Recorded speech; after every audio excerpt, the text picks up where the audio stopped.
Hello दोस्तों, मैं मनीष गुप्ता गोल factor में आपका स्वागत करता हूं। आज हम सीएजी के बारे में डिस्कस करेंगे। जैसा कि आपको पता है, भारत के 14वें नियंत्रक एवं महालेखा परीक्षक गिरीश चंद्र मुर्मू बन गए हैं। अब सीएजी की बात करते हैं तो भारत के संविधान में भाग 5 में सीएजी के पद की व्यवस्था की गई है और सीएजी आर्टिकल 148 से 151 के में दिया हुआ है। स्टार्ट करने से पहले अगर आपने हमारे चैनल को सब्सक्राइब नहीं किया है तो सब्सक्राइब कर लीजिए।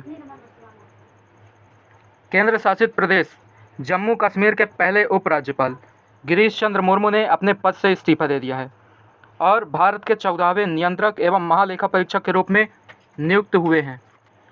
और केंद्र शासित प्रदेश जम्मू कश्मीर की हम बात करते हैं तो 5 अगस्त 2019 को जम्मू कश्मीर से अनुच्छेद 370 और धारा 35A को समाप्त कर दिया गया था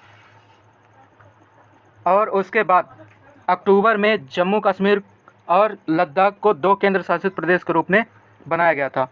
तब जम्मू और कश्मीर के पहले उपराज्यपाल गिरीश चंद्र मुर्मू बने थे और ये 14वें नियंत्रक एवं महालेखा परीक्षक के रूप में नियुक्त हुए हैं और ये राजीव महर्षि की जगह लेंगे।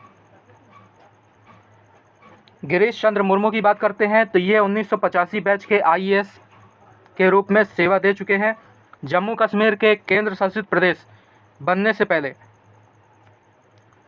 बनने के बाद अक्टूबर 2019 में पहले उपराज्यपाल बने थे और इससे पहले भारत के व्यय सचिव, जो कि वित्त मंत्रालय के अधीन एक विभाग है, के रूप में सेवा दे चुके हैं और ये 5 अगस्त 2020 को इस्तीफा दिए थे।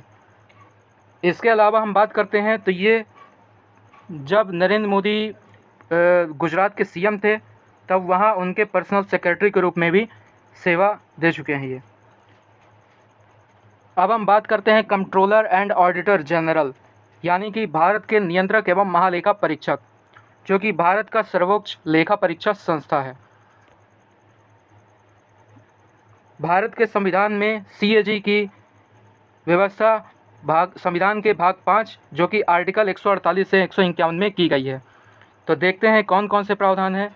आर्टिकल 148 में भारत के नियंत्रक एवं महालेखा परीक्षक के पद की व्यवस्था की गई है।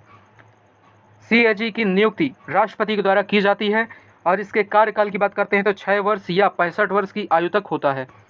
सेवानिवृत्ति के पश्चात भारत सरकार के अधीन कोई भी पद धारण नहीं कर सकते हैं।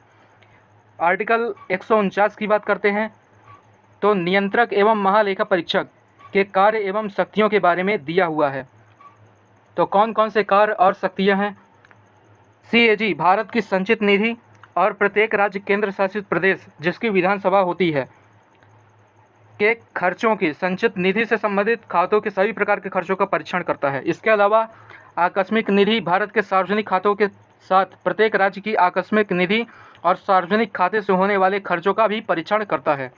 केंद्र के खातों से संबंधित जो रिपोर्ट होती है उसको राष्ट्रपति को सौंपता है और संसद के दोनों सदनों के पटल पर रखी जाती है और किसी राज्य के खातों से संबंधित ऑडिट को राज्यपाल को सौंपा जाता है। संसद की लोक लेखा समिति यानी कि पब्लिक अकाउंट कमेटी के मार्गदर्शक, मित्र और सलाहकार के रूप में भी कार्य करते हैं। आर्टिकल 150 की बात करते हैं तो संघ तथा राज्यों के लेखा प्रकार के बारे में दिया हुआ है। इसके अलावा हम अगर इसमें जो 3 प्रकार के लेखा परीक्षा प्रतिवेदन प्रस्तुत करता है, कौन कौन से 3 हैं। विनियोग लेखाओं पर लेखा परीक्षा रिपोर्ट, वित्त लेखाओं पर लेखा परीक्षा रिपोर्ट और सरकारी उपक्रमों पर लेखा परीक्षा रिपोर्ट। तो ये तीनों प्रकार के लेखा परीक्षा आप पढ़ लीजिएगा। आर्टिकल 151 की बात करते हैं तो संघ के खातों से संबंधित सीएजी की रिपोर्ट राष्ट्रपति को सौंपी जाती है, जो संसद के प्रत्येक सदन के पटल पर रखी जाती है। तो ये थी जानकारी। अगर आपको अच्छी लगी है तो हमारे चैनल को सब्सक्राइब कर लीजिए और बेल आइकन को दबाना मत भूलिएगा।